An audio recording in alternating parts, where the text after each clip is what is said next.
ममता ने अपने बेटे को पढ़ा लिखा कर बड़ा आदमी बनाया। अब वो शहर में अपने परिवार के साथ रहता है। एक दिन ममता का बेटा रोहन अपनी पत्नी आलिया से कहता है, अरे आलिया, सुनो, माँ अब से गांव में नहीं रहेगी। वो हमारे साथ यहीं रहेंगे शहर में। उनका कमरा आज नौकर से बोलकर अच्छे से साफ करवा देना। ओह, आज तो मेरी किटी पार्टी है, फिर मुझे जिम और फिर शॉपिंग। ठीक है, कल करवा दूंगी।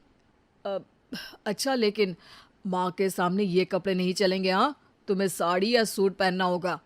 अरे बिल्कुल भी नहीं। मेरे मम्मी पापा ने इतना पैसा लगाकर शादी इसलिए नहीं की थी कि मैं अपनी मर्जी के कपड़े पहन ओढ़ भी ना सकूं। अरे चलो, गुस्सा मत हो, लेकिन कुछ दिन तो माँ की खुशी के लिए कर सकती हो ना। लेकिन आलिया मानती नहीं। माँ आती है सिंपल सी साड़ी, झोला और चप्पल पहनकर। अरे रोहन, मैं इनके साथ कैसे रहूंगी? मेरी फ्रेंड्स क्या कहेंगी? ये तो पूरी गंवार लग रही है। आलिया, माँ गांव में रहती थी इसलिए ऐसी हैं। तुम आज ही माँ के साथ जाकर उनकी पसंद की शॉपिंग करवा देना। इनके साथ घर के अंदर रहना मुश्किल है, बाहर तो मैं कभी भी ना जाऊं।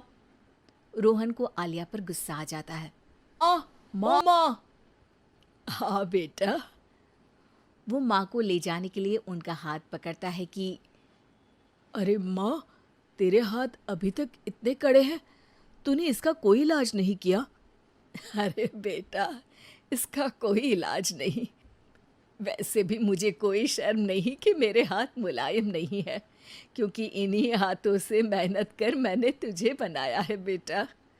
अगले दिन। माँ, मैं ऑफिस जा रहा हूँ। कुछ लाना हो तो आलिया को बोलकर फ़ोन करवा देना। रोहन के जाने के बाद, आप ना आज कमरे में ही रहिएगा, घर में पार्टी है, मेरी सहेलियां आ रही हैं, मैं उन लोगों के सामने आपको नहीं ला सकती हूँ। ठीक है बहू, लेकिन तुम कहो तो मैं कुछ खाने को बना दूँ तुम लोगों की पार्टी के लिए। वो लोग सिर्फ कॉन्टिनेंटल या थाई फूड ही खाते हैं।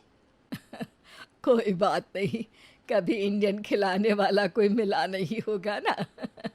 मैं बनाकर कमरे में चली जाऊंगी। जैसे आपकी मर्जी। आलिया के घर उसकी दोस्त आती हैं, पार्टी होती है। अरे वाह आलिया, ये क्या है खाने में? बड़ा ही स्वादिष्ट है यार, इसकी रेसिपी मुझे चाहिए। हाँ, और ये दाल, ओ माय गॉड, मैंने तो किसी 5 स्टार में भी ऐसी दाल नहीं खाई है यार, तू कुक को यहाँ बुलाना। अब आलिया घबरा जाती है। हाँ हाँ हाँ, क्यों नहीं, माँ जी ज़रा बाहर आइए। आलिया की सास सिंपल सी साड़ी और गांव के अंदाज में आती है। अरे बहू, क्या हुआ? खाना पसंद नहीं आया क्या? बहू? अरे ये गांव से दिखने वाली औरत तुम्हें बहू क्यों बोल रही है? कौन है ये? वो हमारी नई नौकरानी है। सास बहू की बात सुनकर बहुत दुखी हो जाती है। वो सर झुकाकर जा ही रही होती है कि एक सहेली बोल पड़ती है। अरे कहाँ जा रही हैं माँ जी? वो उठकर उनके पैर छूती है। जीती रहो बेटा। क्या है ना, आपकी शक्ल बिल्कुल मेरी माँ जैसी है। पता है आलिया, मैं शहर पढ़ने आई और फिर शहरी हो गई, लेकिन मेरे माँ पापा तो आज भी गांव में रहते हैं, बिल्कुल इनके जैसे ही हैं। आप यहाँ बैठिए ना आंटी, आप सच में बड़ी खूबसूरत है और आपके हाथ का खाना तो लाजवाब है। काश ये मेरी सास होती। सभी सहेलियां सास को घेर कर बैठ जाती हैं और उनसे खाने की रेसिपी पूछ रही होती है कि तभी घर की बेल बजती है और रोहन आता है। अरे क्या बात है, आज आप लोग हमारे घर में? और ये लोग तो मुझे आलिया से ज्यादा माँ की सहेलियाँ लग रही हैं। क्या ये आपकी माँ है? लेकिन आलिया ने तो कहा कि ये उनकी नौकरानी है और इन्होंने भी नहीं बताया। वो नहीं बताएंगी, क्योंकि उनके लिए बच्चों की इज्जत और उनकी खुशी सबसे पहले है। मुझे माफ कर दो, मुझे इन्हें तुम लोगों से मिलवाने में शर्म आ रही थी कि तुम लोग क्या कहती।